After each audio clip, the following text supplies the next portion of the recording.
Hello, testing, testing. John says, hola. Hola. ¿Qué tal?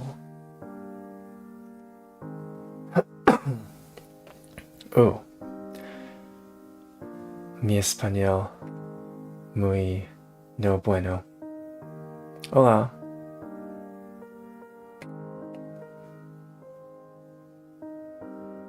What is that spinny thing next to me? You are good? I'm good. May have some allergies in the morning. Oh, I see. Circuit breaker sprite was still there. Okay. So today, we are trying some meta interview questions again.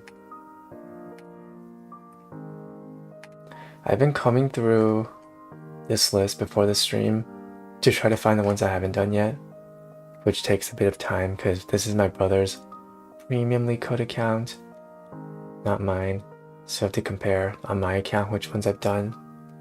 But I've narrowed down the first two already. Should be these two, which look really difficult.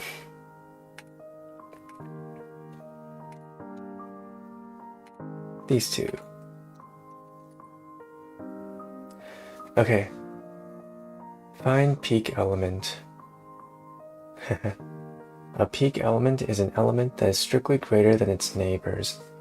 Given a zero-indexed integer array nums, find a peak element and return its index. If the array contains multiple peaks, return the index to any of the peaks. You may imagine that nums -1, okay, equals nums n equals -infinity. In other words, an element is always considered to be strictly greater than a neighbor that is outside the array. You must write an algorithm that runs in log n time. Wait, is that even possible? Log n time. So I can't look at all of the... Wait, I can't look at all the elements? That doesn't seem possible. Is an element that is strictly greater than its neighbors in log n time. Okay, 1, 2, 3, 1. I'll put it at 0.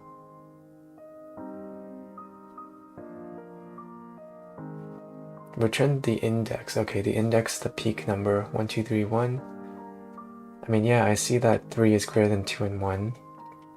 Nums is 0, 1, 2, 3, 4, 5. Yeah, 6 is greater than 5 and 4. Huh. Alright.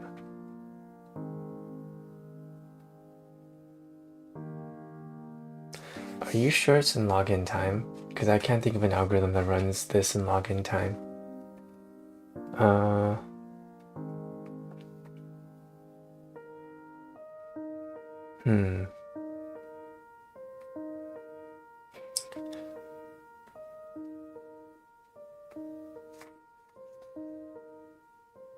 If it actually requires log n time, I think I'm stumped.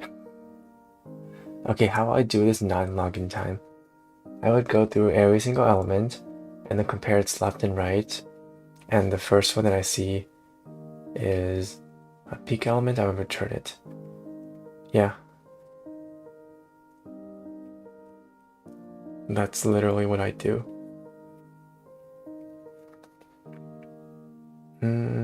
But they want in log n time. They have me stumped there. Is it time to finally break out the solutions for the first time in a long time? 162, find peak element.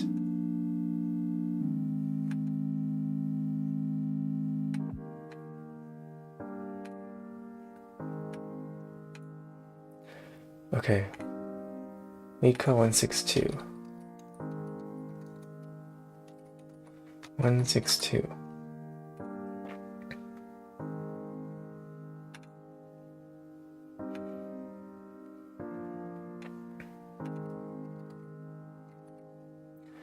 Okay, approach 1 linear scan.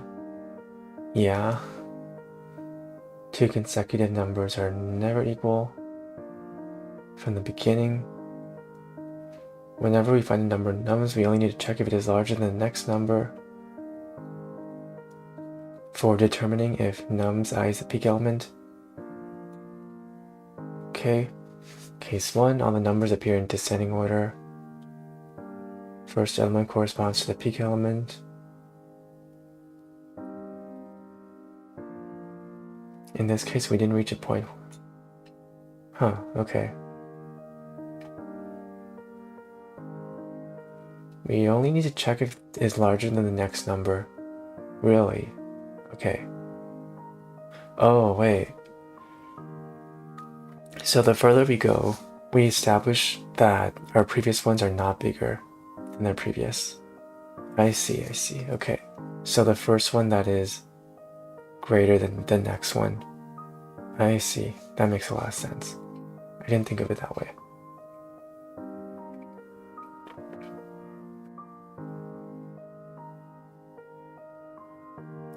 John says, what does it tell you? Oh, this is the editorial solution to this question, because I can't figure out how to do it in the speed that they require. Oh, in case you're wondering, the question is asking to find a, you're given a list of numbers like this, like it can be any list, and your program has to find the one number that's bigger than all of its neighbors on both sides. For example, 3 is bigger than 2 and 1. But they want this algorithm to work in log n time, which means you're only allowed to, you're supposed to, how to explain this? You can't look at, so O of n time means you look at all of the elements in the list once. Log n time means you narrow down your answer by, you divide your range of answers down by 2 every single movement, kind of. Yeah, basically you cannot look at all the elements. You're not allowed to look at all the elements for the solution, which is pain. Yeah. So I'm stumped. I'm looking at the solutions right now. Determine if I is the peak element or not. Okay. Case 3, the peak appears somewhere in the middle.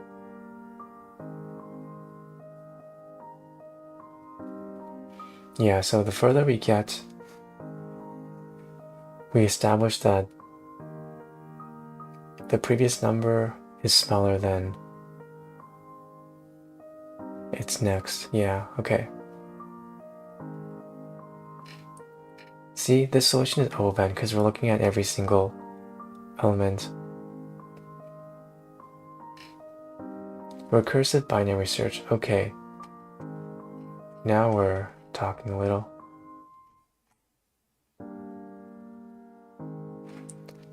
It tells you that the list is 1, 2, 3, 1, and you want an element for the list. Yeah, basically. You're supposed to return the index of the matching element. Yeah. In log n time.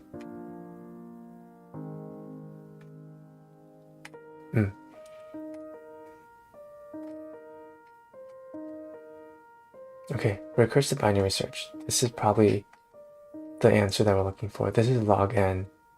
How? Log n time. Alright. You can view any given sequence in nums array as alternating ascending and descending sequences.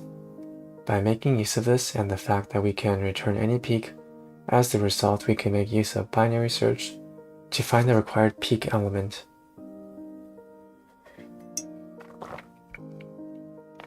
Okay. In case of simple binary search, we work on a sorted sequence of numbers and try to find out the required number by reducing the search space at every step. In this case, we use a modification of this simple binary search to our advantage. We start off by finding the middle element, mid, from the given nums array.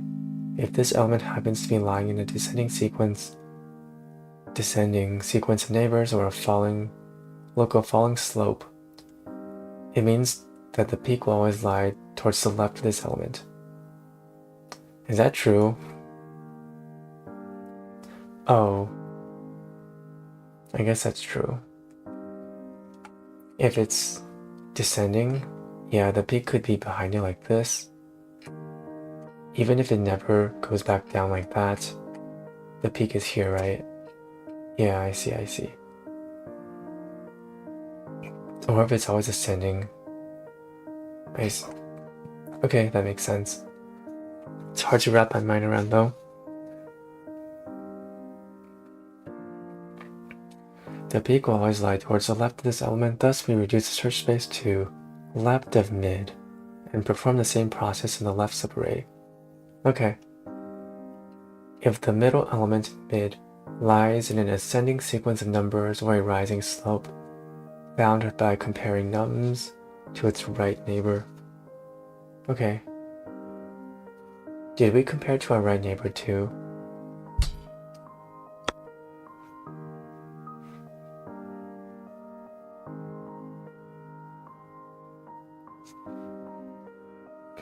By comparing to his right neighbor. Oh, okay.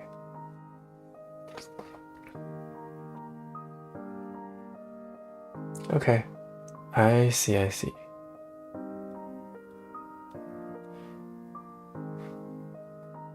List num is equal to, John says list num is equal to 1, 2, 3, 1. Def element, list num, comma, num in return list, num in. Wait, I don't understand what you just put down. Oh.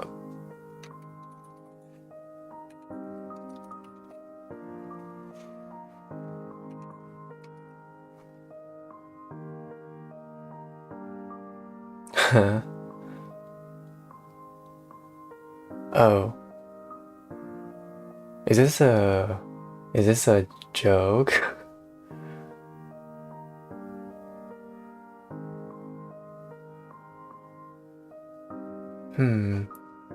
You're automatically returning num in.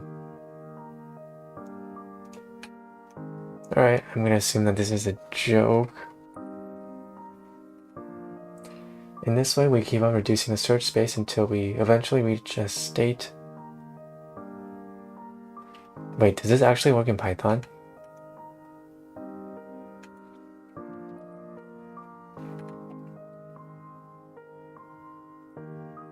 Yeah, I could tell that's not Java, but does it actually work? Is it actually possible?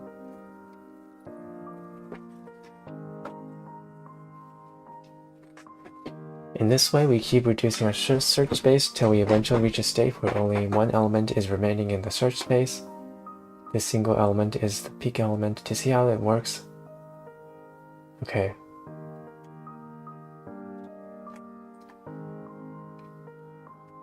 Case 1.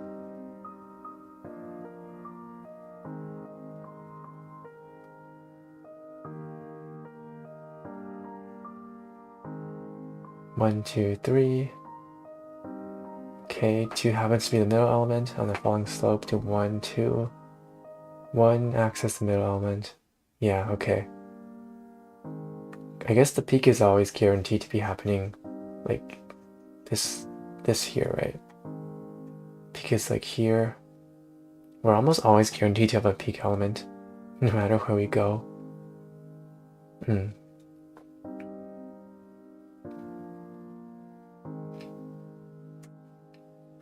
Wow, look at this beautiful solution.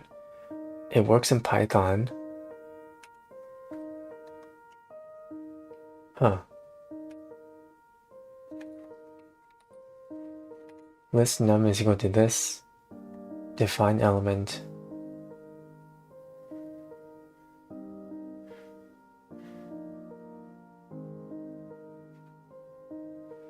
Return list num. I have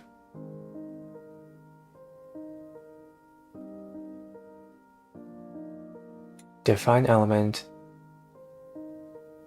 So you take in, wait, you take in a list, this is what it is, and then num return, oh, and then you return. You just return the index you just return the specified index of that list, and then you print it out. I see. Very funny. Ha ha ha. Very brute force. Okay, this solution looks really elegant though.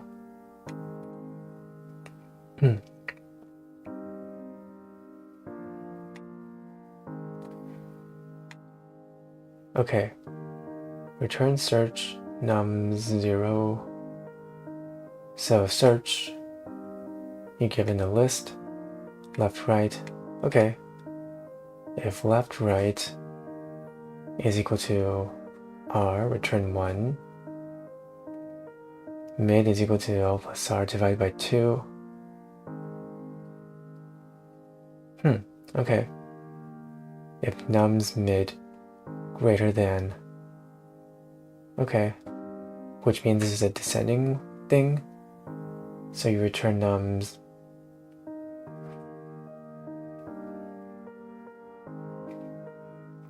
L to mid, you search left, else you search right. So if it's ascending, return mid plus 1. I see. Because mid plus 1 could be the peak this time. I see.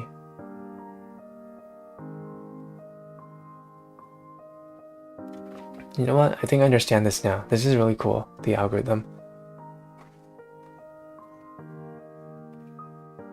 I'm going to try implementing the iterative version.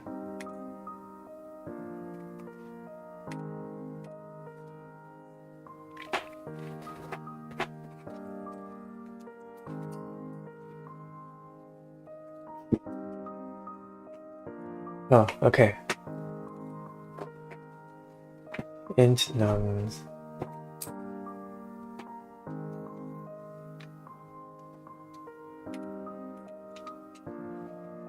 find peak element, so int left is equal to 0.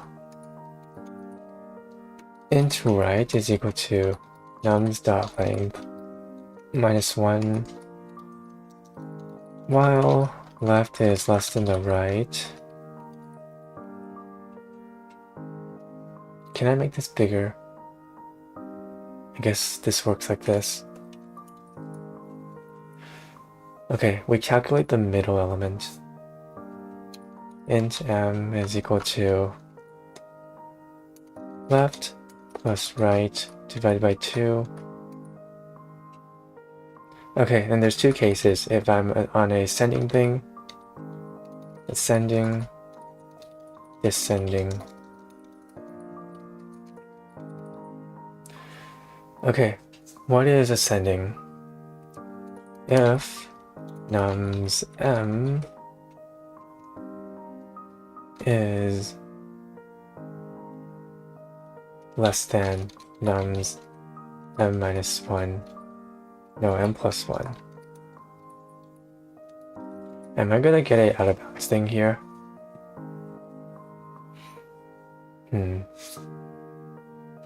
Or should I check descending first?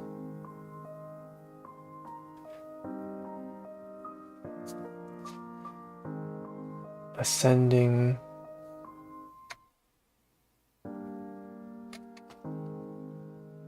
Is it safer to check descending?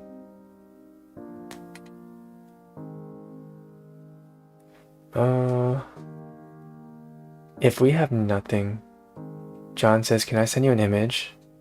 Yeah, sure.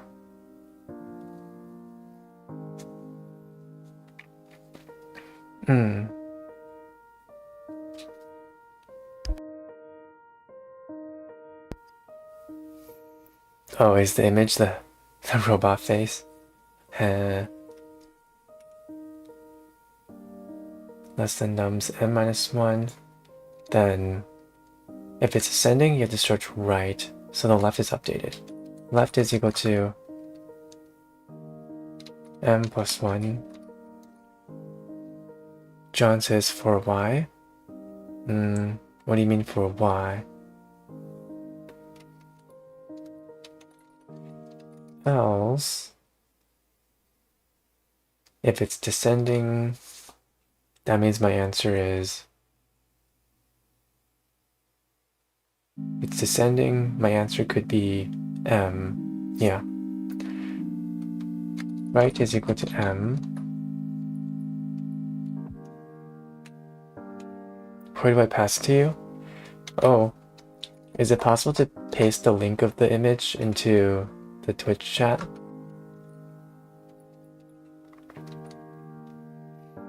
Okay, which one has the remote possibility of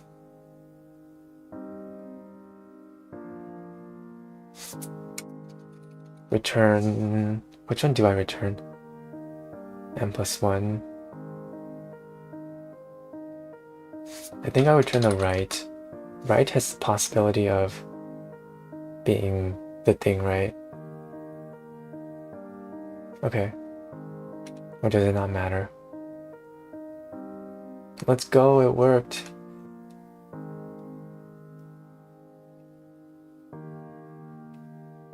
I can't believe that worked. That's crazy. I'm surprised though. Why do we not get a index out of bounds thing for this? This looks like a recipe for disaster. Okay, 162. 162. I'm gonna star this actually. This is I actually was really stumped on this one. John said you have Discord. I do, but it's not convenient to give it out right now. Can you send it to Twitch chat if you can, please? Thank you.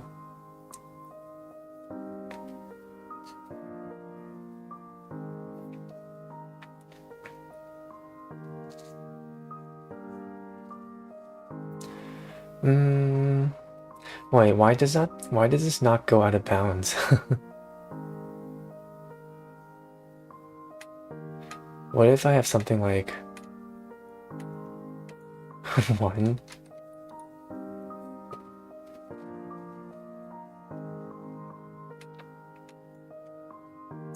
So left is equal to 0, right is equal to 0. Oh, it never gets here. It never gets here. What if my thing is 2, 0?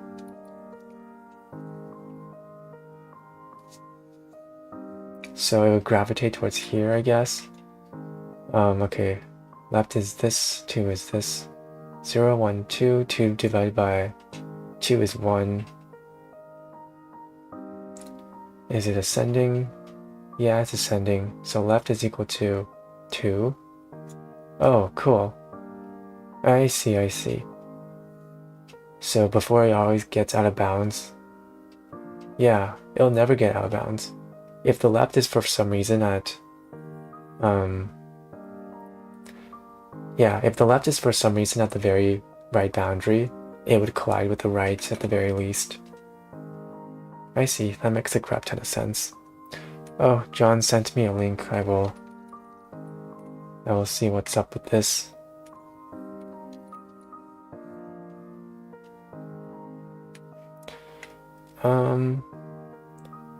And that's why I passed you the photo. Oh, okay, okay.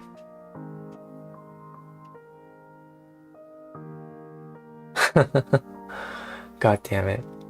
I see it.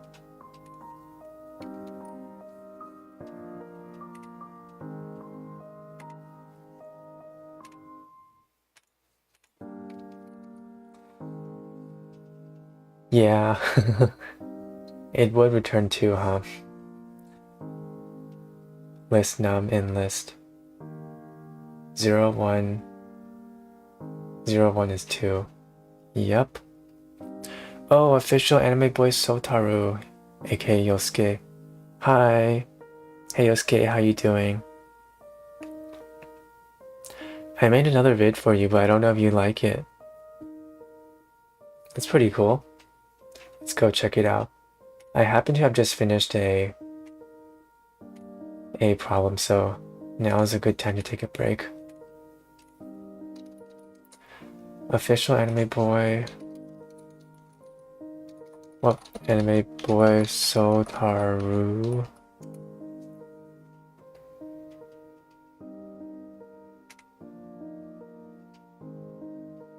Wow, your previous video got some killer views. Very nice. John SDLGS says hi. Is this the same John as John? Wait, it is. John, you're on YouTube now. Very cool. Hold on, let me pause my music. When I'm out of breath, she's my vitals. When I need to rap, she's my ride or die. When I'm out of faith, she's my idol. I just killed a man, she's my alibi.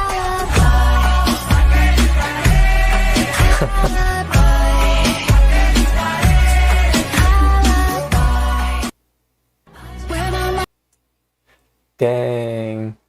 Same aesthetic, huh? The black hair anime boy. The way hotter version of me. Yeah, I like it. Where do you even find these images? Do you like Google image them, or is this AI? It looks pretty good for AI. Yeah, I dig the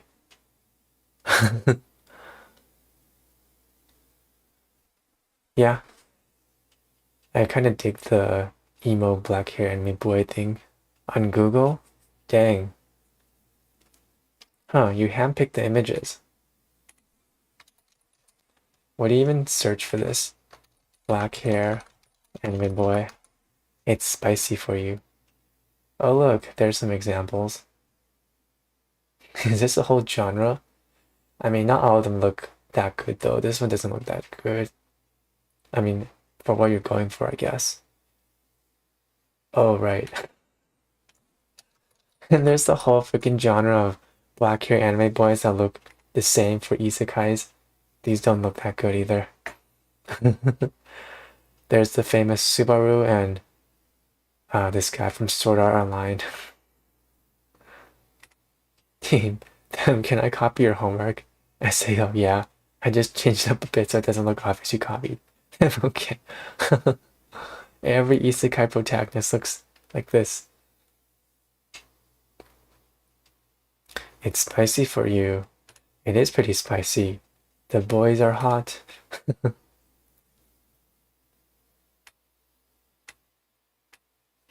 Hmm. But yeah, I guess in terms of anime, I have to go, Chad, but it's nice talking to you. Oh, thank you. Yeah, thanks for stopping by. Thanks for sharing. Have a good day.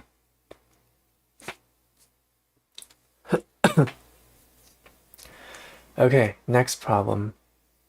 We'll do...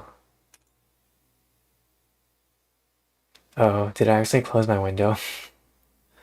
I had another problem saved up. Is there such thing as history on incognito? I don't think so, is there? Dang it. Okay, I'll have to search for it again. Leetcode. Find peak element. Oh, we just did that. Shortest path in binary matrix. Oh, this one, 1091.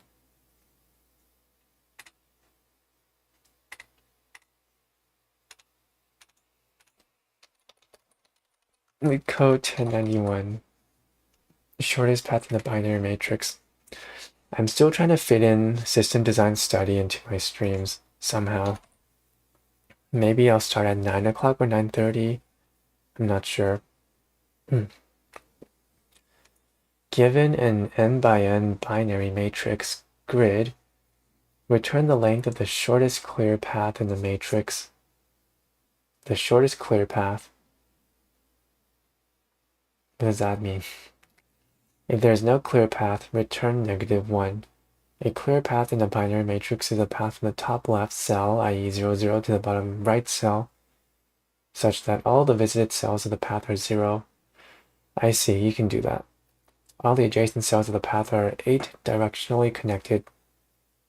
Okay. I.e. they are are 8 directionally connected. So you can go diagonally. Okay. That's kind of a hassle.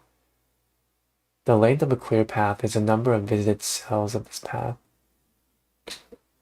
Ooh. Ooh, wait. 0, 1.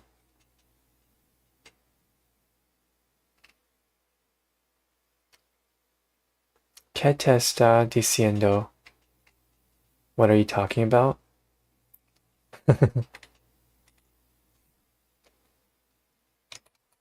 Is diciendo talking about? Diciendo Spanish. Saying. Oh, what are you saying? Okay. I'm saying they're giving us a 2D matrix like this, like a 2D array. And then we start on the upper left corner and we have to get to the lower right corner. We can only step on zeros. And we have to return the shortest path from top left to top right. Yeah.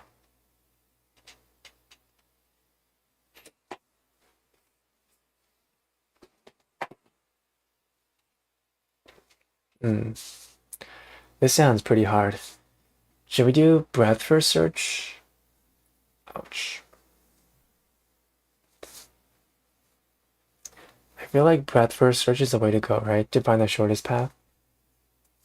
Sure, let's go with breadth first search. I hope I don't waste my time on this though.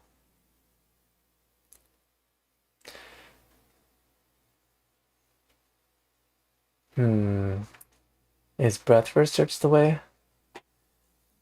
So breadth first search, I would need a queue. And then I would have to store a list. Ooh. A list of all the coordinates that I'm going on. Return the length of the shortest clear path. Wait, how do I find the length?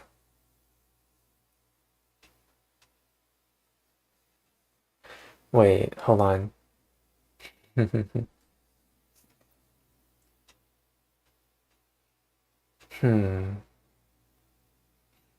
So in the list, do I also store the length from the start also?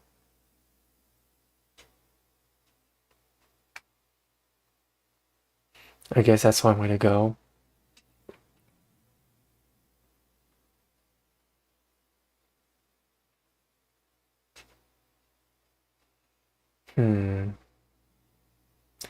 Okay, I guess I can do a queue where each element is a list of 3 elements.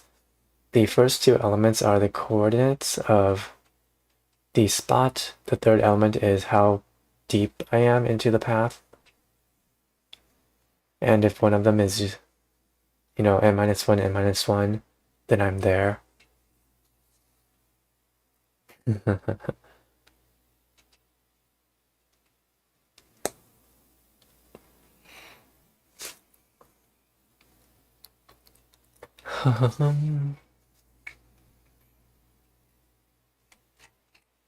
Okay, I don't want to waste my time doing this breadth first search thing if it's wrong the entire time. I'm going to double check my answer. 1091. Leetcode 1091. Wait, or can I look at the hints to see if I'm on the right path? Do a breadth, yes, I'm on the right path. Do a breadth first search if I'm on the first path. Okay, now I need to look at the solution. It's breadth first search. How do I store which thing I'm on though? I think I'll just store like a list of the coordinate and the depth that I'm in. Yeah. Okay, let's do that. Es mejor Python. Bruh. After that first solution you send, there's no way that this works. List is equal to that, x is equal to 0, list is equal to -1, list -1 is equal to list 0. Alright. I have no idea what this does. Okay, breadth first search, here we go. So we need a queue. How do queues work in Java again? Is it a linked list? Queue. We have a list of integer. You're just swapping first and last there using it. Oh, wait, in Java you can do index -1. In Python you can do index -1. That's pretty cool. Huh. Nice. In Python that would give you out of bounds a list of integers equal to new linked list. Can you just do a queue? Is queue a class in Java? Try -1. Sanity check.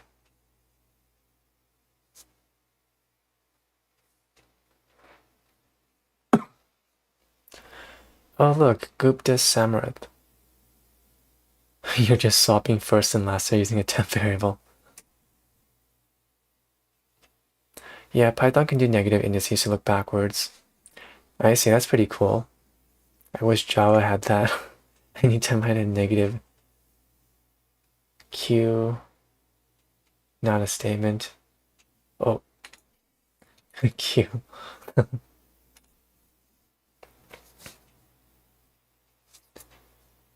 Q is abstract, yeah, I thought so. Maybe it's just Mandela effect for me. I thought I could once in the past instantiate a Q like it was a class. Maybe it was a different Java version. How is case 3 passing? Is it because there's no path?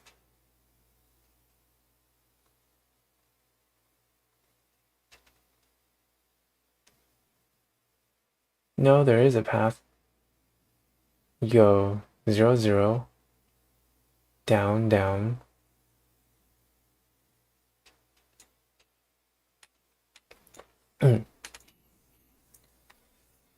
Okay.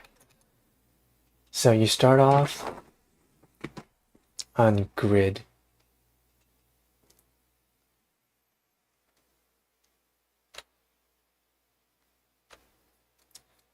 Okay, what do you do here? You put the top left into the queue first. Queue.add. Man, do I really want to do a list now? Arrays.as list. And I input 0, 0, 0 as the depth. Do I really want to do this? So this would be the row, column, and depth.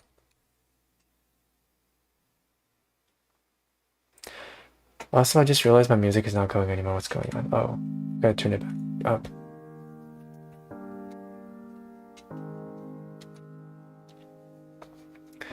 Left shift and right shift exist in C++ too. I did about Java. Oh, I think it does. I just never used it. Bit manipulation has never been my thing. Okay, so while not queue.is empty, you keep processing the queue. Okay, what do we do here?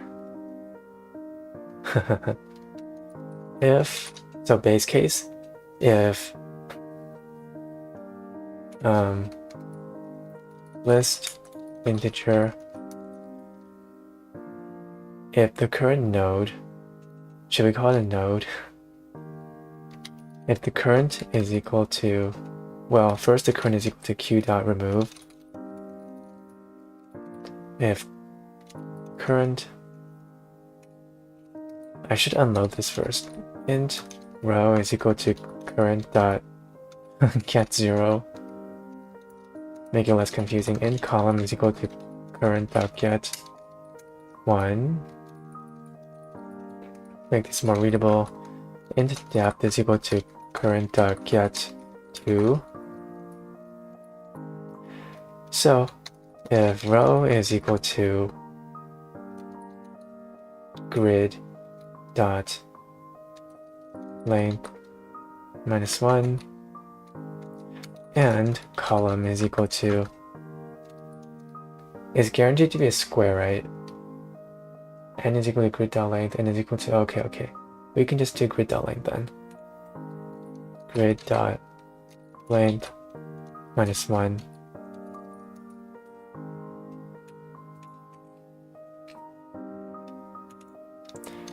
Return depth. Yeah, okay. So that's the end case. And then you search through its children, right?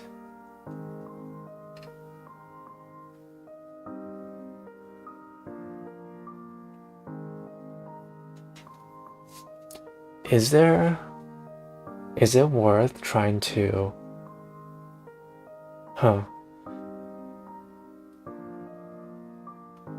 is it worth trying to search stuff that we've already seen before?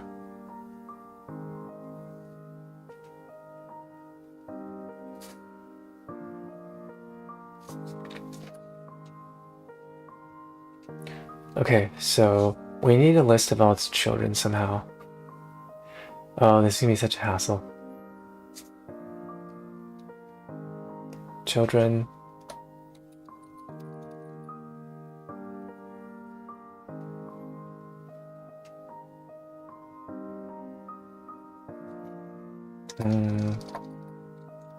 List. List.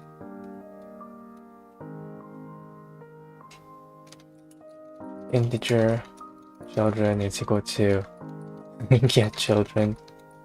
Let's make a helper function of the current place and the grid. You know, I think it's also worth keeping track of which ones we've already seen before. Because if we go here, we don't want to go backwards back to here, right? Then it's infinite. Yeah.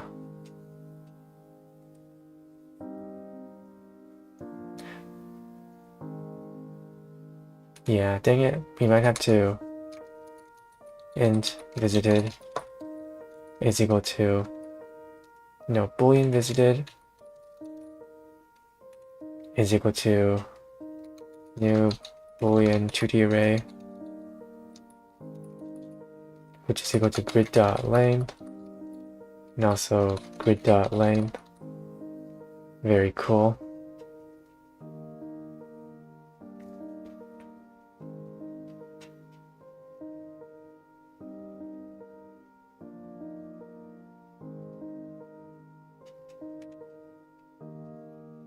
Okay, end case.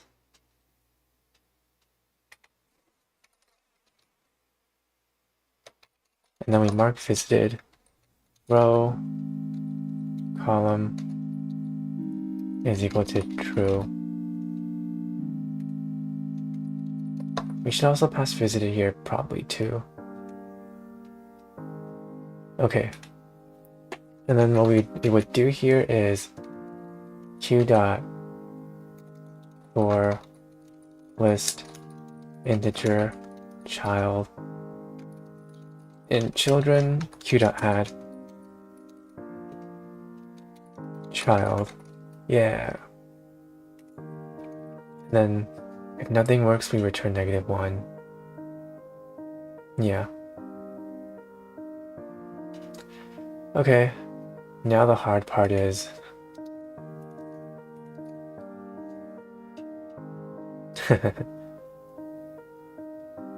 the hard part is get children. Yeah.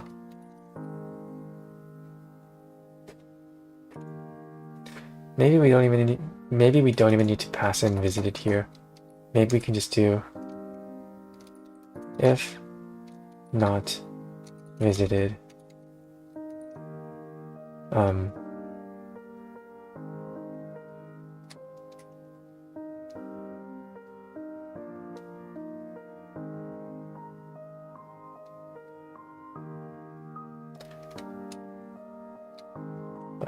What is this? Oh, 2D array. So child.get 0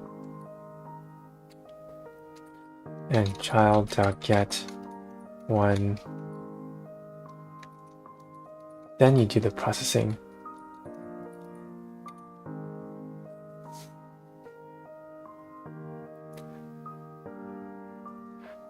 John says, how the 0.1 plus 0.2 equals 0.3 crap ton of zeros for?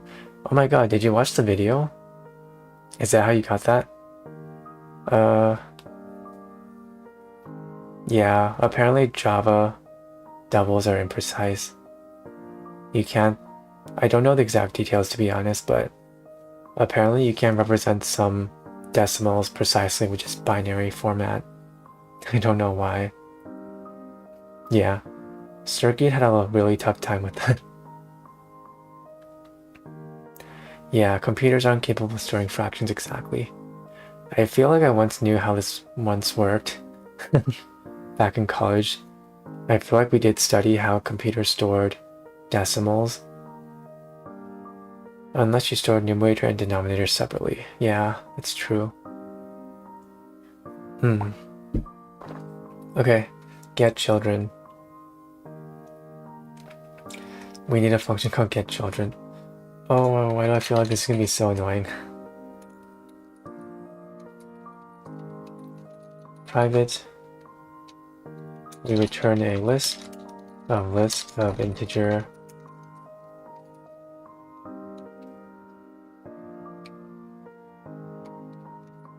get children, which takes in current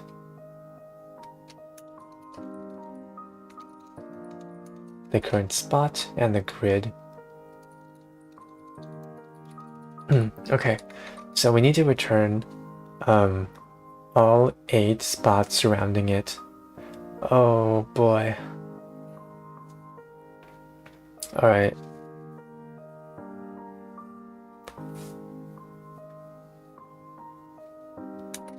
List of integer is result. Wait, children is equal to new. Let's do, I don't know, array list.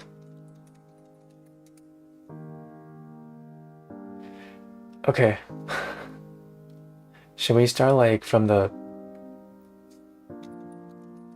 top left, top right?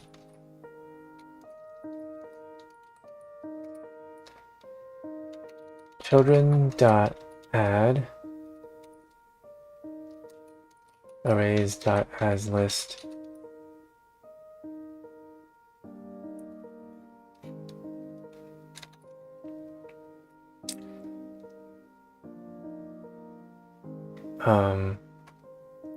Ooh, this is so complicated. Maybe I should unpack.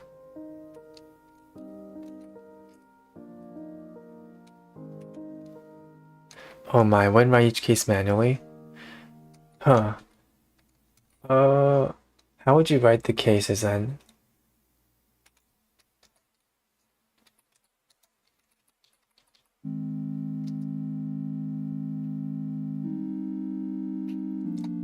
You just iterate over dx to -1, O1 and dy. Oh, I see. Previous message. I see. Yeah, I think that would be better. That makes a ton of sense. Okay, I'll try that. Thank you. For int, let's do row maybe. Is equal to -1. Well, our difference is less than or equal to 1. Our difference plus. Okay, yeah, that's way more efficient.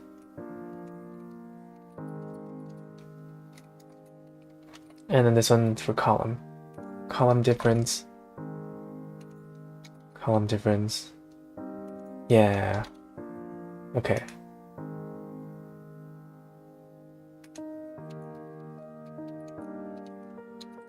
If our difference is not equal to 0 and column difference is not equal to 0. Okay, this is this is way easier. Thank you, Gupta Samarth. Samarth. I don't know how to pronounce your last name.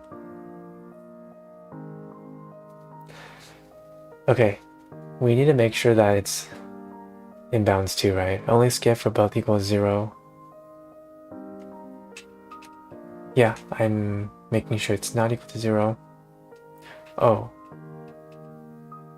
You might want to have one of them 0.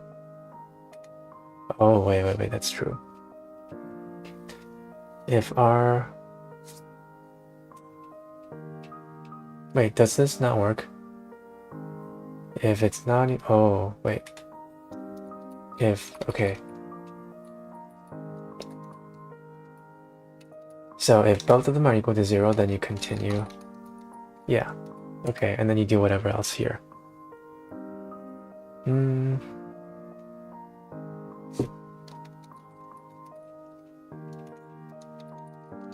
Same number.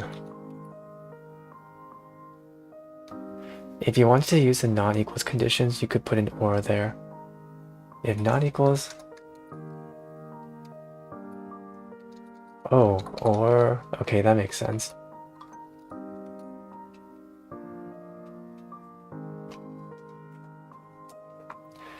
And fantastic, my phone battery says it's about to die. Time to charge it up.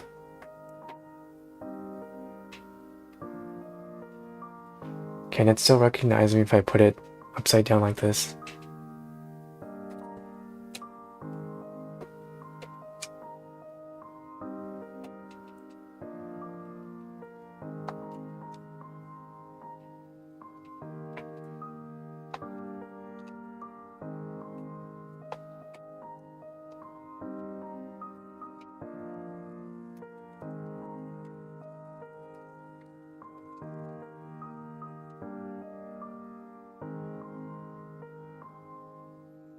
Okay, that should be fine, I think.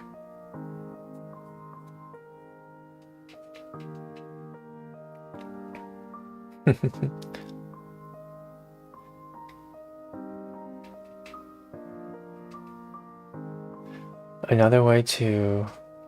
Okay, never mind, that's not right. It doesn't work for king moves. I make pi. Okay.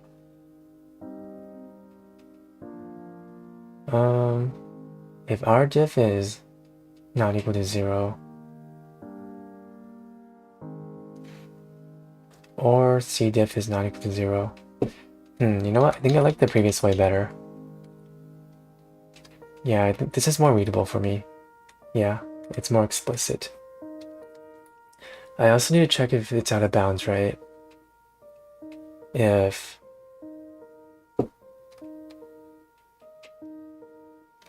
If rho plus r diff is less than 0, or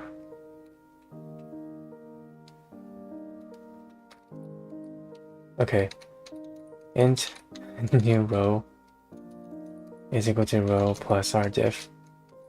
Is this worth spelling out? New column is equal to column plus column diff. If the new row is less than 0, or the new row is greater than or equal to grid.length.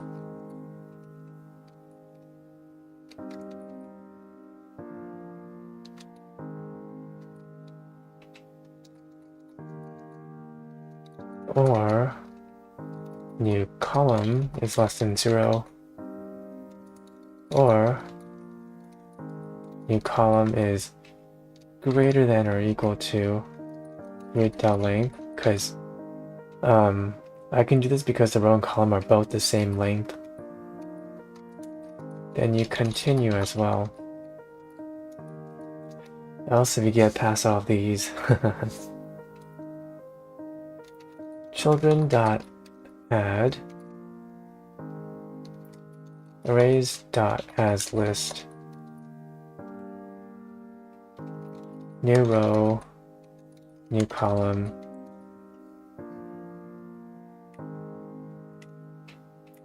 depth plus 1. Oh man, this is so complicated. I don't think this is gonna work. Let me print out some sanity checks just in case. System.out.println current node plus current, and it's children system.out.println children plus children.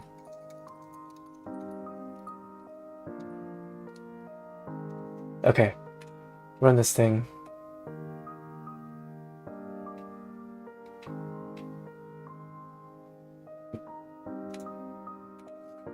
Equals comparison.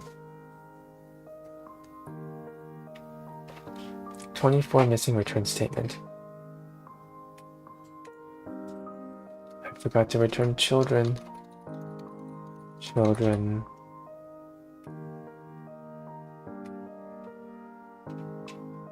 Yay, wrong answer.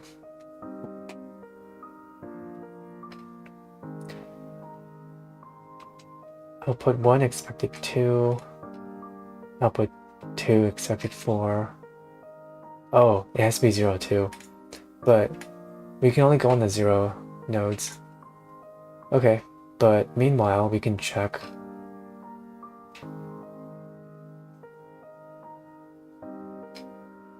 This is considered 2. Oh, we count the start node too. I see. So some things we can do is make this 1. Are we calculating the children correctly? 0, 0, 0. And then we have row 0, column 1. Yeah, okay. Row 1, column 0, yeah. 1, 1. Yeah, okay. We are doing it correctly.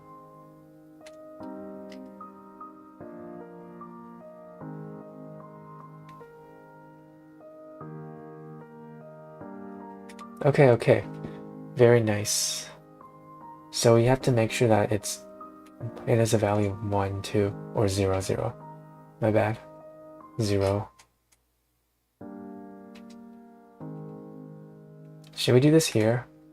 Sure, let's do it here.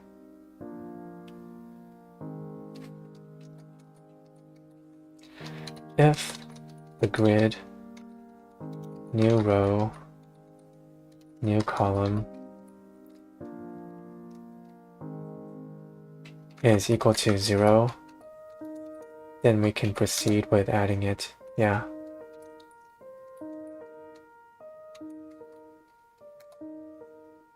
Run. Oh, look at that, it's starting to pass. Very nice. 4. What's wrong with 3? I returned 4, expected -1. Why though?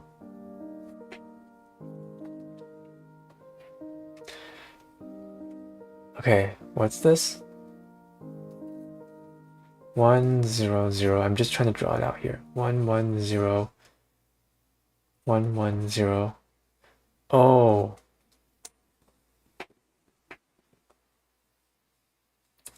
I see, because the upper left is not even a 0.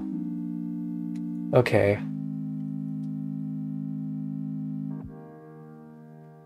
Okay, that's pretty rough. Maybe base case here?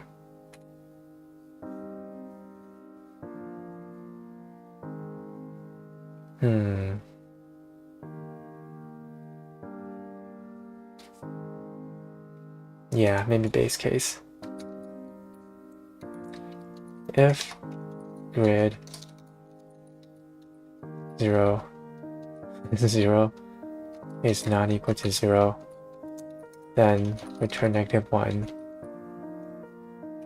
because that's a pretty bogus case. Yay, it worked. Can I submit now?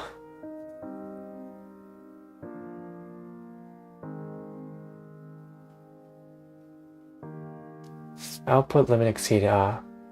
We need to remove our print statements.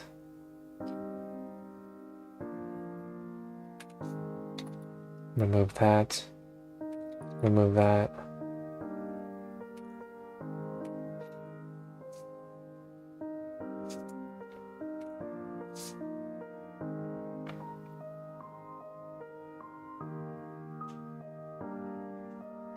Time limit exceeded.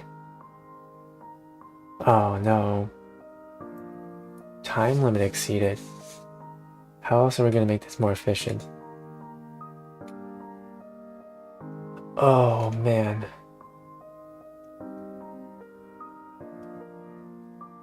They did tell us to do a breadth first search, no?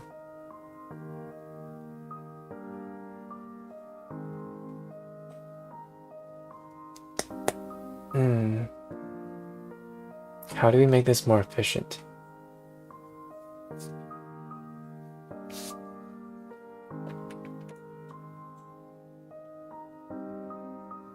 Q is equal to new linked list. Are you making use of the visited? Visited. Oh. Am I not? Oh, shizzle. Hold on, I don't think I am, you're right. I don't think I am. Actually, wait, I am, over here. Is this the right place to mark them as visited?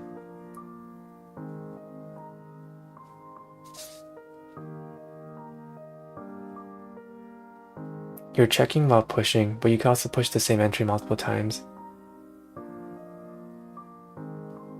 Oh. I only mark as visited once I actually visit it. If it's already in the queue, well, that's true. Maybe I should mark it as visited once it's already in the thing. I would check before marking as well.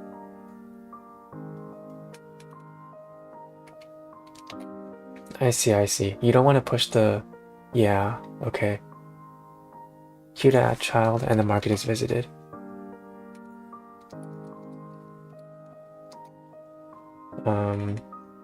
The child.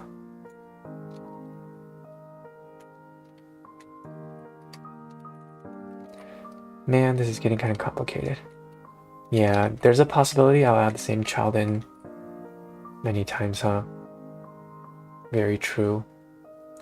So then that means up here,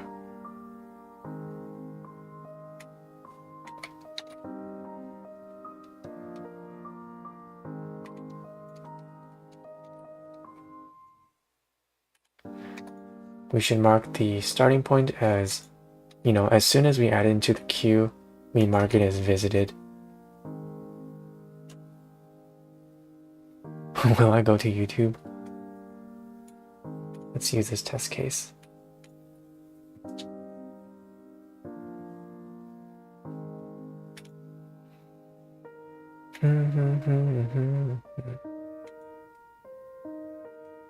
Oh.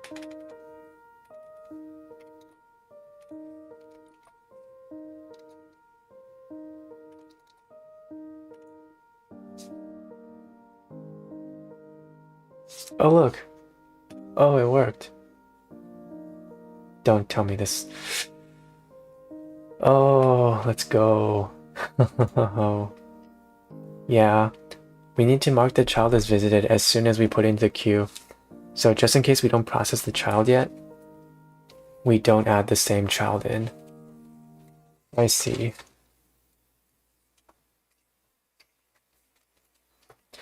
You know, I'm gonna mark this question as hard to review. Description 1091. Yeah, this was... How long did it take us? I forgot how long I've been working on this. 30 minutes? Maybe. Yeah, this was kind of difficult. Okay, it's 9:30 now. I think I'll study some system design now. This is gonna be a more quiet stream from now on then. Downloads.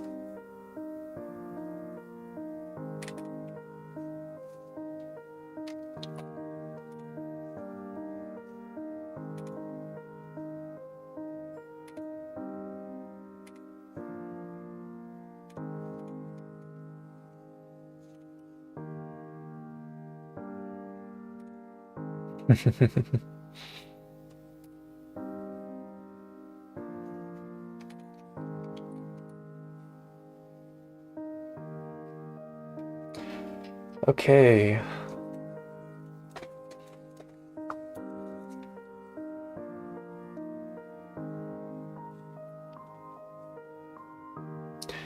Hello, hello. We are in system design studying mode now.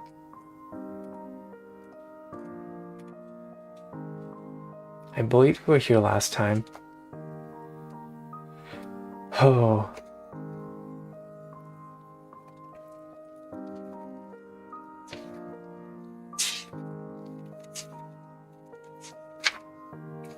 Let's see.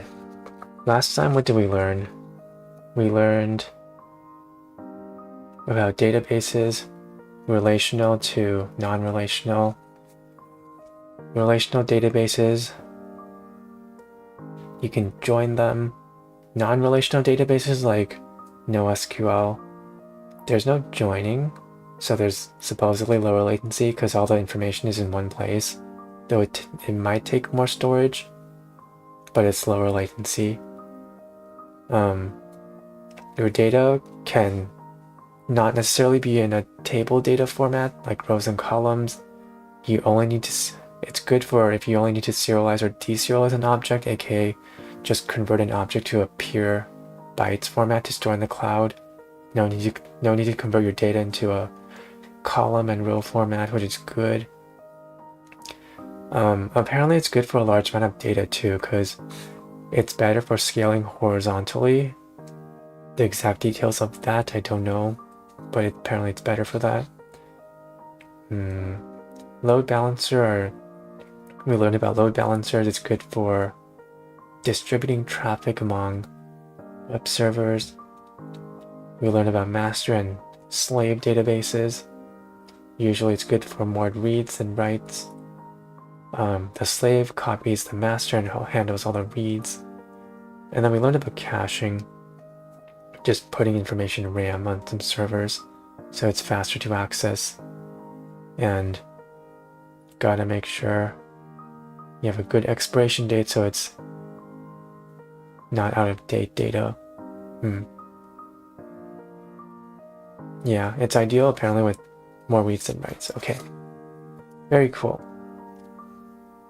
We are on Content Delivery Network. Should we take a brief break before we go?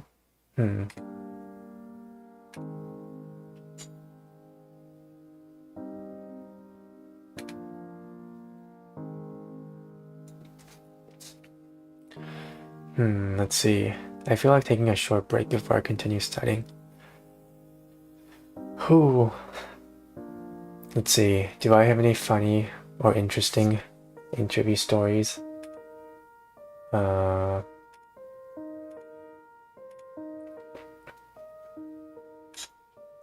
Well, yesterday I had another interview. Let me hydrate really quickly.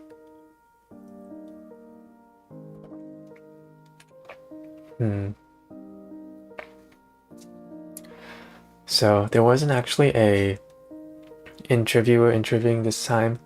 They just gave me an online assessment to do in my own time, and there was a timer. I don't know if the platform tracked if you were looking up answers or anything, but I didn't do that. They gave me 3 questions total, and I had to do it in 2 hours. Let's see. honestly, they all seem pretty brute forcey questions. They even said in the instructions that they didn't care about performance, they only cared about correctness. So it was okay for the most part. The first question I remember just blasting through because it was just pure brute force. And then second question, I took a little bit more time, but I was able to solve it. Third question was kind of interesting. It was a debugging problem. I remember I spent like the last 1 hour on this or something, or 45 minutes. But I spent the majority of my time on here because I could not figure out where the bug is. And the question was set up so that they give you what the function is supposed to do. And they give you a passing case too. Wait, that's the thing. They don't give you the failing cases. They only give you the passing cases. And they'd say that, okay, when you submit this, we will have more cases on our side that will fail when you run the function, but you won't get to see it. It's like, no, that's hard to debug then. And I sat there for 30 minutes. I actually manually worked out the function and threw many scenarios on paper. Because I tried putting in a main function in there and it wouldn't run. I don't know how their setup works. I think their main function is somewhere else, so I couldn't try out any cases on the console myself. So I was just there manually running through cases on pen and paper, which is so tedious. Wait, I have my scratch paper right here. 1, 2, 3, 4, 5, 6, 7, 8, 9, 10, 11, 12. I ran through at least 12 cases on paper. It's horrible. Anyways, when there's 15 minutes left, I still haven't found where the bug was. All the cases are working for me on paper. And then I found out that they actually had a feature on the online IDE, the test place, where you can insert your own test cases. You can insert your own test cases in a file and then run them yourself. It's like, oh my goodness. Oh, why did I work all those 12 cases out on paper? And there's 15 minutes left too. But anyways, I then started using the online test case submitter, and then after about like 10 more test cases, I finally figured out which test case doesn't work. And it was something that was difficult to work out on paper too. It was like a really long input in a list. But yeah, I figured out what the bug was. Hopefully it's just that one bug, by the way. If there's other bugs, I don't know what else there is. I've read through that function so many times. I couldn't see what the bug is. It's only through like randomly throwing test cases at it that I find out what the one bug is. But yeah, luckily, very luckily, I was able to solve all 3 problems. Yeah, again, they don't put out all the test cases on the test session. So I've passed all the test cases they've given us.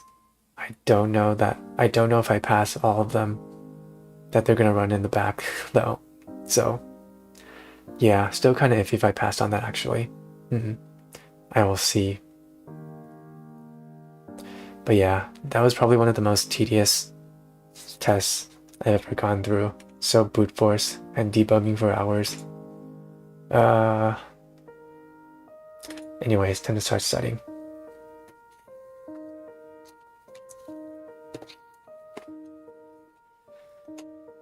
Oh, what is a CDN? Let me hydrate again.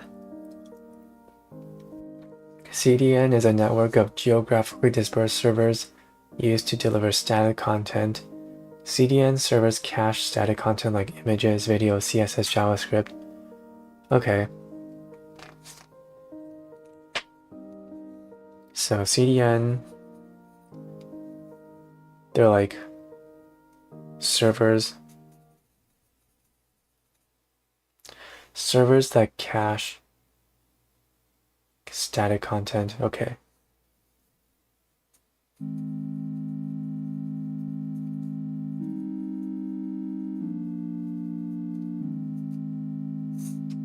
Which includes images, videos, CSS, and JS. I guess that makes sense. Your CSS and, well, your JS might change, right? CSS I don't see changing a lot. By the way, John says I gotta go to YouTube. Is the Twitch stream not working anymore? Hold up. 24. Chet. Spinny eyes. Oh, we are live. Is the screen just all black? Spinny eyes. Oh, we are live. Oh, okay. I wonder why people are going to YouTube.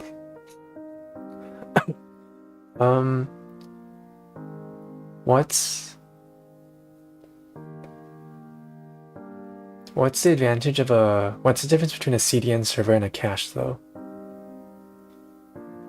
Delivers static content. Dynamic content caching is a relatively new concept. Okay.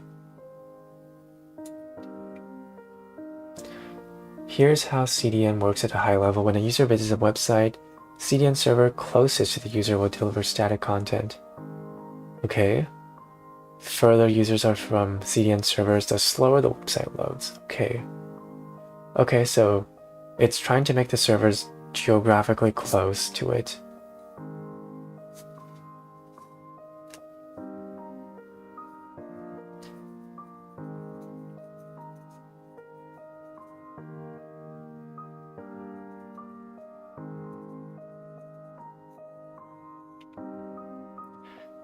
Okay, so is the difference between a cache and a CDN?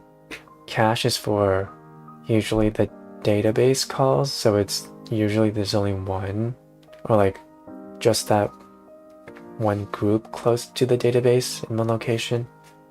CDN is geographically, distance, strategically, so that's fast. You know what? Difference between CDN and cache.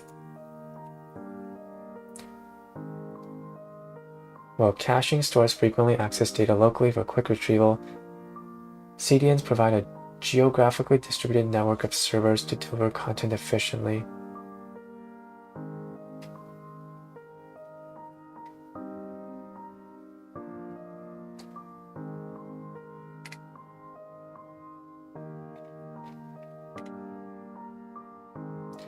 High content availability, increased performance.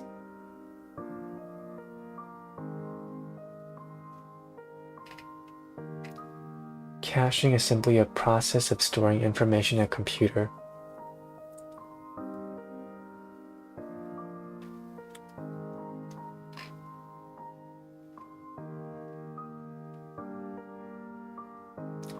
You might think that CDN and caching are about the same, but it's not true.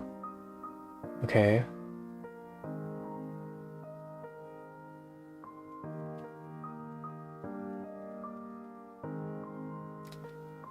If some choose CDNs and some would choose caching.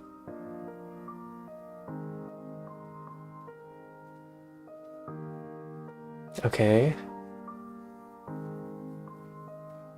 Deliver content efficiently. CDN prevents the results from going to the same server.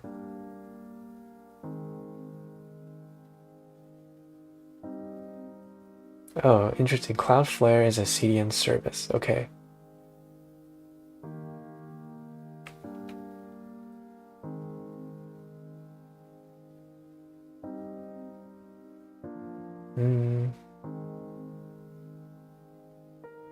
CDN cache.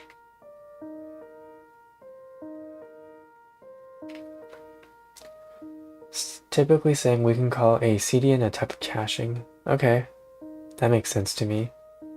Uses edge cache.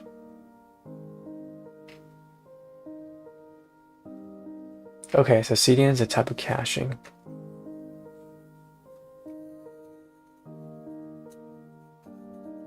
Yeah, okay. That's better than saying it's completely different. I can see how it's a type of caching. But it's like specifically for, you know, content like images, videos.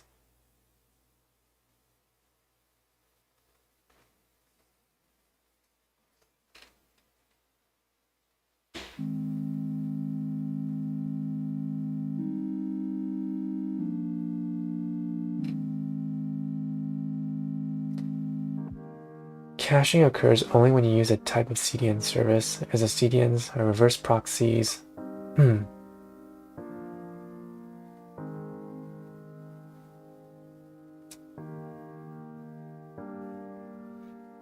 But the caching at the CDN level is close to the origin server, thus makes fewer requests.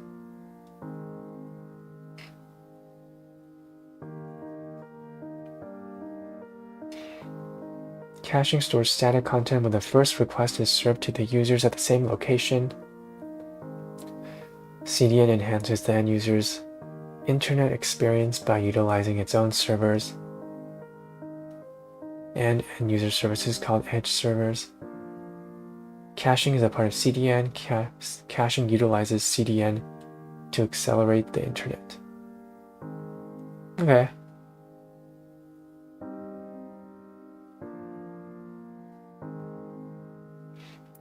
Okay, that's good enough for me.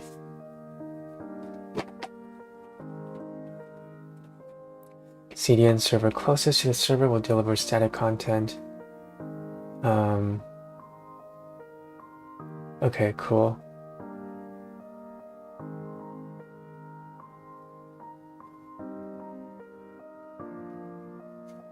So the client requests to the origin.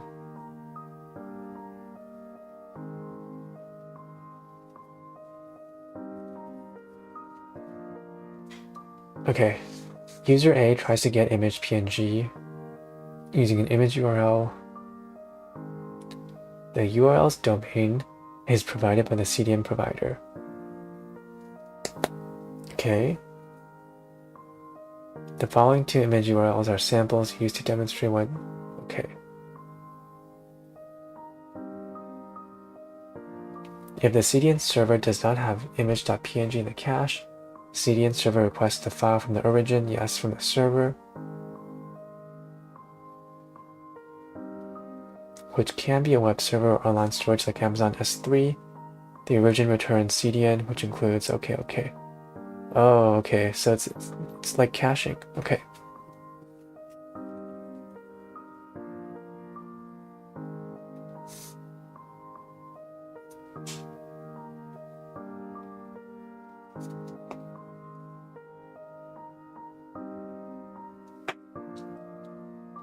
Okay.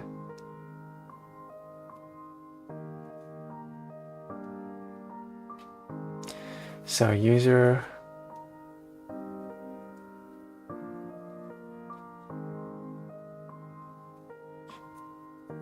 try to get image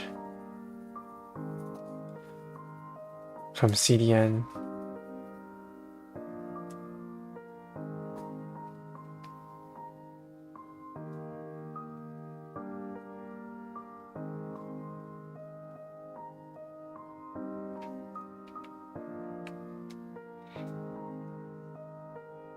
So the URLs are provided by... URL is provided by the CDN provider.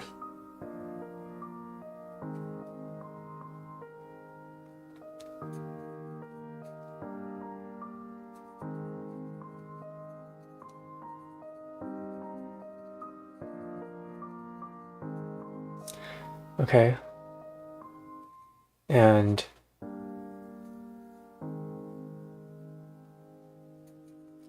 if it's a hit, then you return. No hit.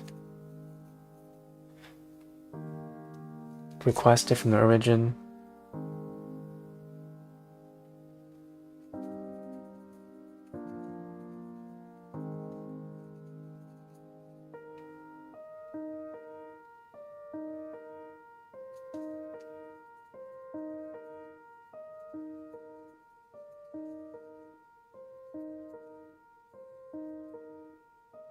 I see. So it's very much like a cache. The CDN caches the image and returns.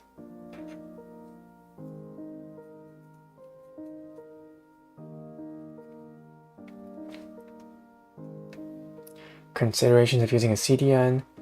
CDNs are run by third-party providers and you are charged for data transfers in and out. Caching infrequently used assets provides no significant benefits. Okay. Setting appropriate cache expiry. Yes, CDN fallback.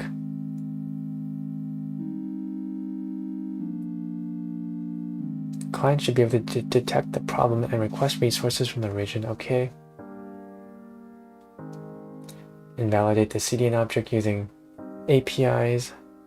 Use object versioning. Okay, makes sense. So now, the user can, when it makes a request, it converts the website name to a IP address using DNS. It fires up to the IP address, which points to the load balancer.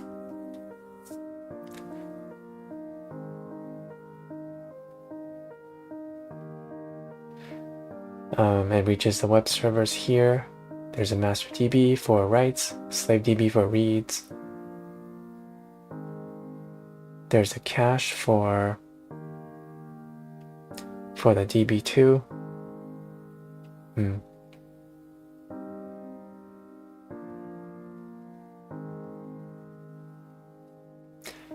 then for static content, it queries a CDN. Okay.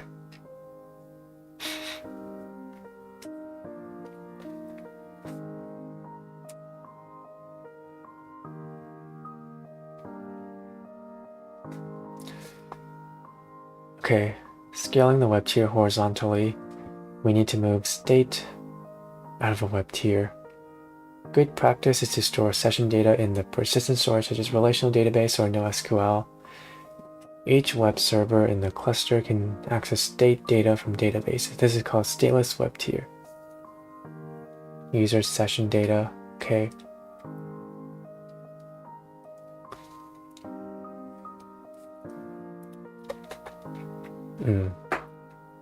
Stateful server remembers client data from one request to the next. Okay. Stateless server keeps no state information. Okay. Stateful server.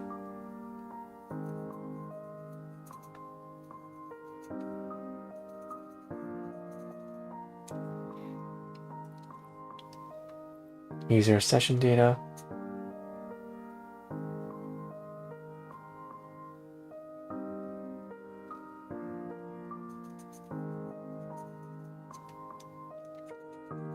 So it's like each server stores session data, user session data.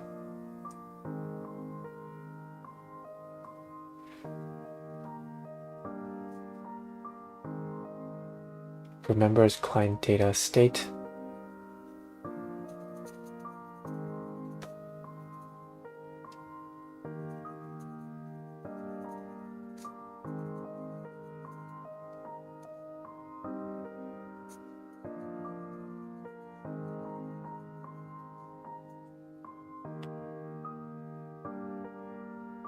Like user session data.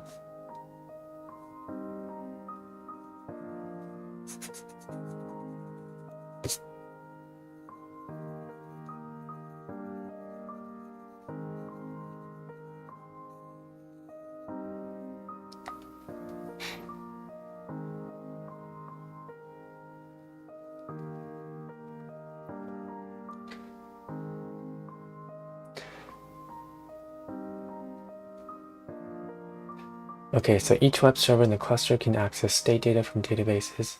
All right.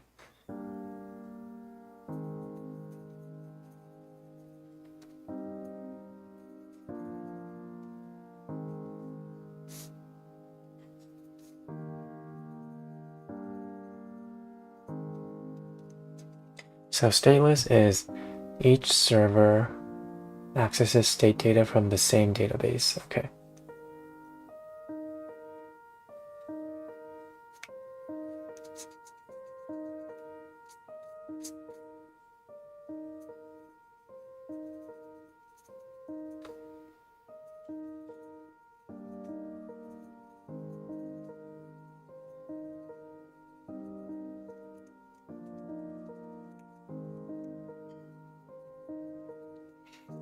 Okay.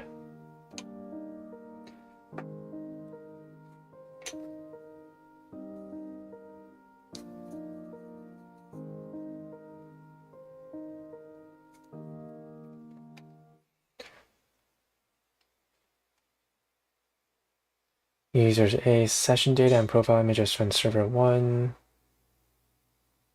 Okay, so it's only for each server. They don't share any of the user information.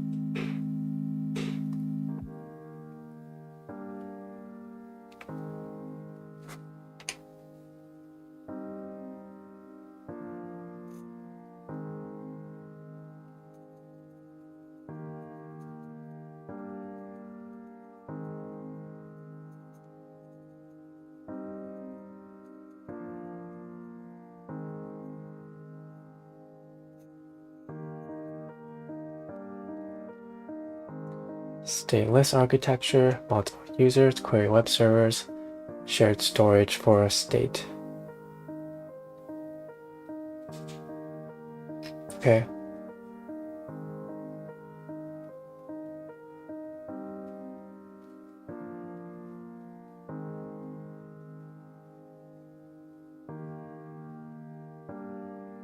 So usually it's NoSQL because it's easy to scale.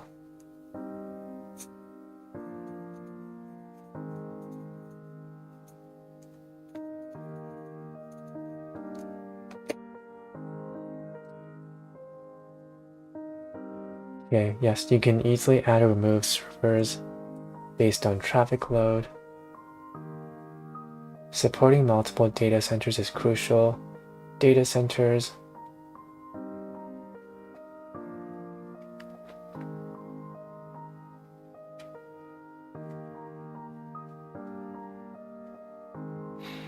Okay, so you just put your servers across multiple geographic locations and buildings.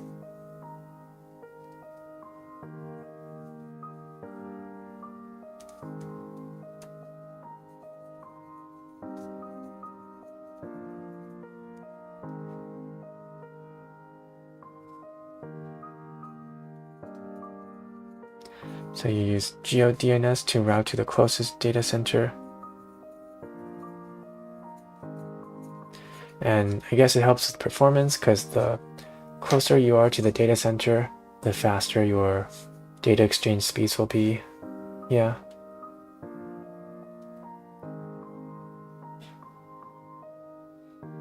GeoDNS is a DNS service that allows domain names to be resolved to IP addresses based on the location of the user. Oh, okay.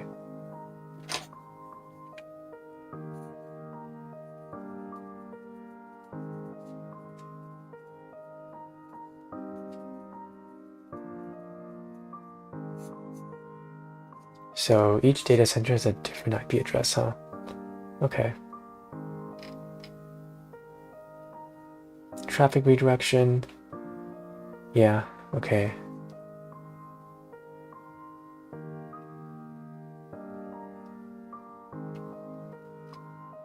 Message queue.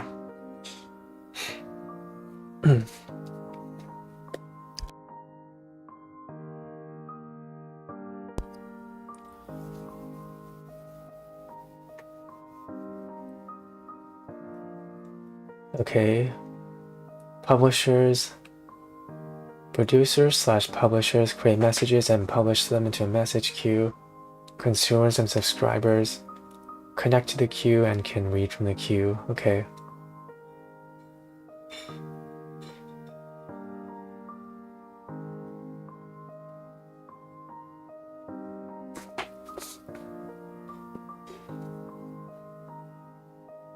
The producer and the consumer can be scaled independently.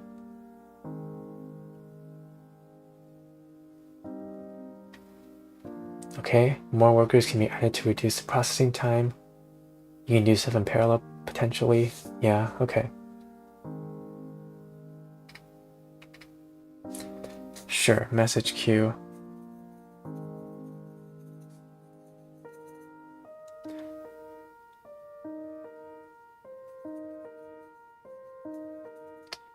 So, producers,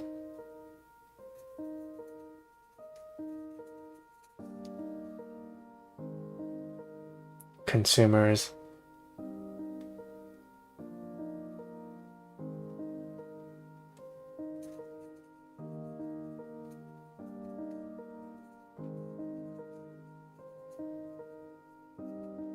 okay, consumers read and do work. You can potentially do work in parallel, so that's good, I guess.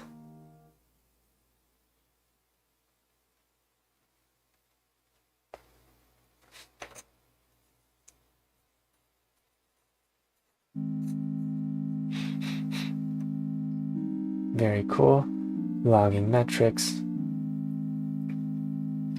Yes, logging metrics is important. Message queue workers.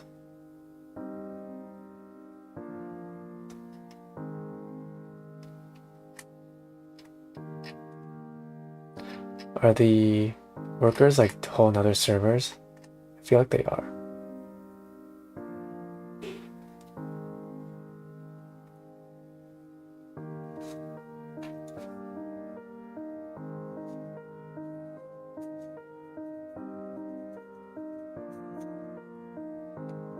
Okay, very cool. Database scaling, vertical scaling. Yes, vertical scaling is adding more computation power. Horizontal scaling, adding more servers. Okay. Sharding separates large databases into smaller, called shards. Hash function to find the corresponding shard. Okay.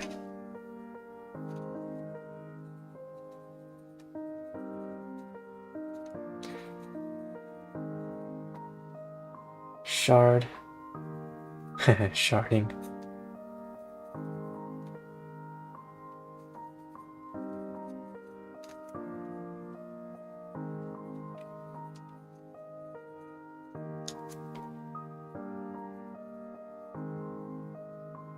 There's a hash function to find which shard it is. Okay.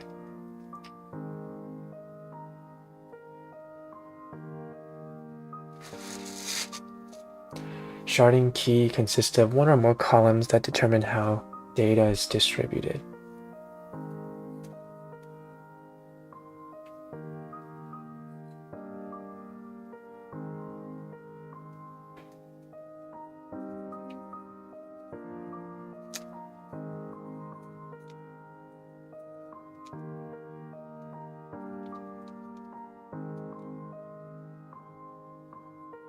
So basically the columns used in the hash function.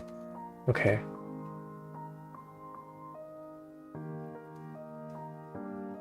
Once the database has been sharded across multiple servers, it is hard to perform join operations across database shards.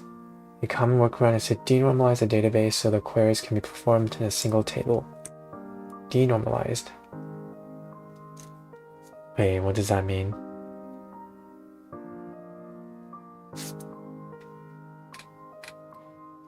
Denormalization definition. Adding pre-computed redundant data to otherwise normalized. Oh, denormalize, so you duplicate your data. Okay.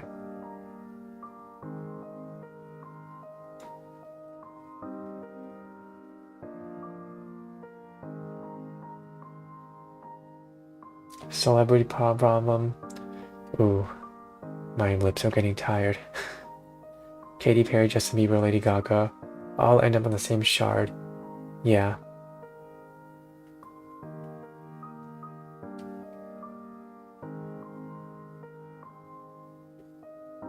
Okay.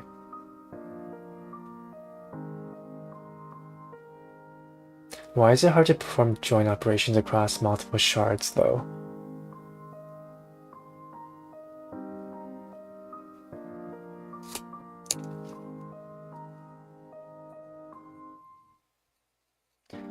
Joining across shards is hard.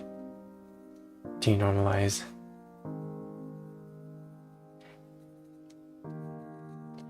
I'm gonna put a question mark in this in my notes. I don't know why that's hard.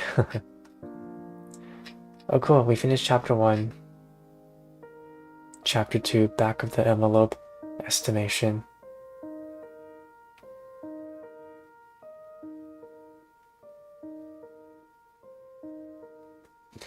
You need to have a good sense of scalability basics to effectively carry out back of the envelope estimation. The following concept should be well understood. Power up 2, latency numbers, every programmer should know, and availability numbers. I'm gonna get some water, I'll be right back.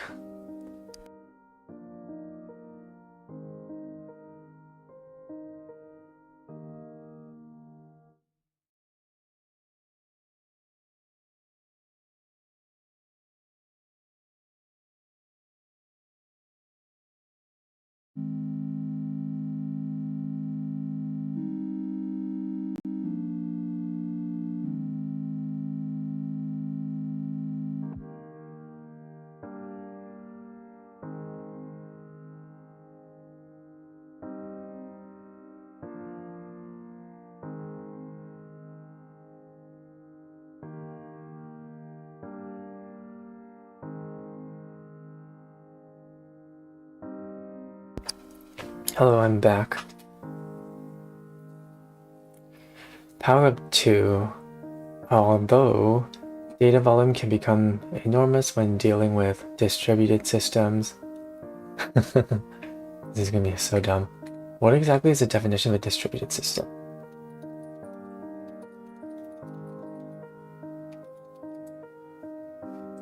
Collection of independent components located on different machines that share messages. Okay, so is any architecture with one or more servers distributed? Okay, sure. Calculation all boils down to the basics. To obtain correct calculations, it is critical to know the data volume unit using the power of 2. A byte is a sequence of 8 bits. An ASCII character uses 1 byte of memory, 8 bits. Below is a table explaining the data volume unit. Okay.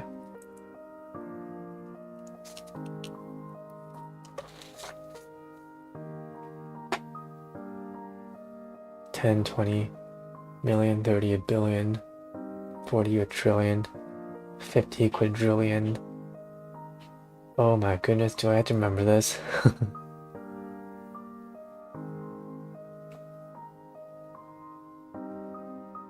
Is this important to know? Do I actually have to memorize this? By the way, I have successfully crammed all of chapter 1 into one single side of 1 page of notes. Pretty efficient. Latency numbers every programmer should know. Dr. Dean from Google reveals the length of typical computer operations in 2010. Some numbers are outdated as computers become faster and more powerful. However, these numbers should still be able to give us an idea of the fastness and slowness of different computer operations. Oh my goodness. Do I actually have to know this? There's no way I'm memorizing all of this.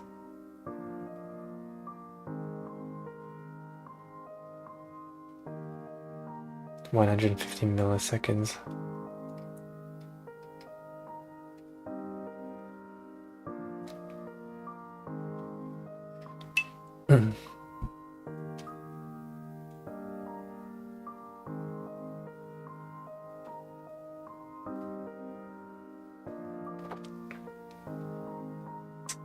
Memory is fast, but disk is slow. Yes, wait, how fast is memory? L1 cache reference is 1 nanosecond. Dang, that's fast. And then 100 of this is blue. Main memory reference. 100 nanoseconds is still pretty fast. 100 of, oh, 10,000.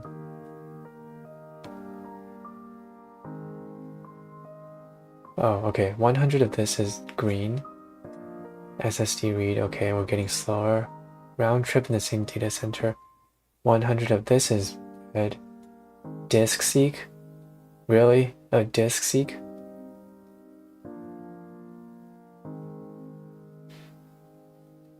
Yeah, that's pretty slow, okay. Avoid disk seeks if possible. Simple compression algorithms are fast. Compress data before sending it over the internet is possible. Really? Okay. I didn't know compression is supposed to be kind of fast. Data centers are usually in different regions and it takes time to send data between them.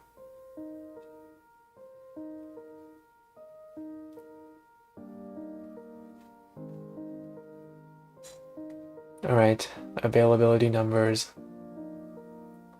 99% is 14 minutes a day of downtime. Just 8 seconds of downtime a day, okay. Oh my goodness. Estimate Twitter QPS and storage performance. What does QPS mean? QPS. Not now. Queries per second, okay. Okay.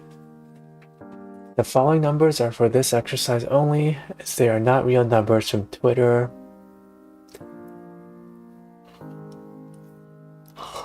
$300 monthly active users. 50% of users use Twitter daily. 2 posts per day on average. 10% of tweets contain media data stored for 5 years. Queries per second. 300 million times 50%. 150. Okay. Queries per second. 150 times 2 tweets per user divided by 24-hour divided by 3,600 seconds. Okay, that makes sense. Peak queries per second is 2 times queries per second. 7,000, okay. We will only estimate media storage here. Tweet ID is 64 bytes. Oh, how did he get that? Oh, I might have to work on stuff like this. Text 140 bytes, media 1 megabytes.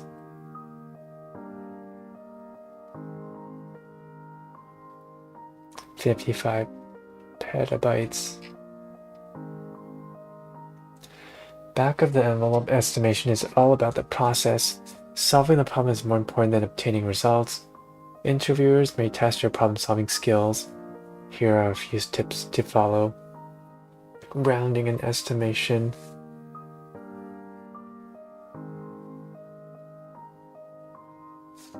You can just do 100,000 divided by 10. Commonly asked back of the envelope estimations: QPS, peak QPS, storage cache. Oh, okay, that's it for this. I think I might revisit this next stream. I finished chapter 1. What's after chapter 2? Framework for system design interviews. Don't be like Jimmy.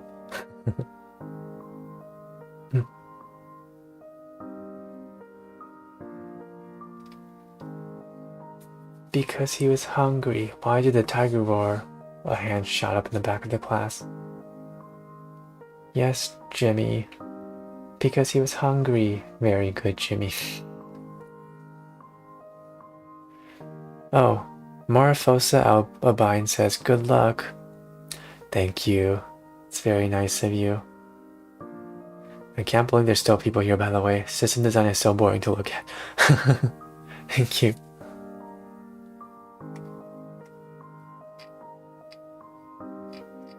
Okay, they start to give examples here. Oh, chapter 4, design a rate limiter. Oh, they start to actually go into examples here. Okay. Yeah, okay, we finished chapter 1 of the book. Next time we'll take notes on chapter 2. And then next stream we'll go into actual, design stuff. Hopefully. Okay, that's it for this stream. We did a couple of medium problems. We completed chapter 1 of the system design book. I think I'll call it a day today. Thank you for coming. Wow, it's only been less than 2 hours. It feels longer than that. Maybe because I did more stuff today. Well, maybe because system design 2 is kind of boring. Okay, see you guys tomorrow. Have a good day. Bye. I'm gonna finish my bagel here. Bye.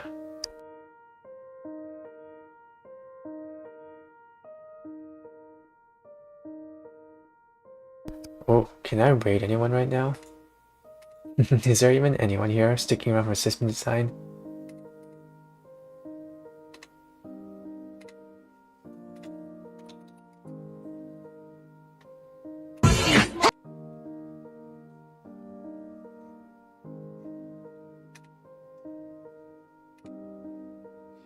Alright, nobody I know is online.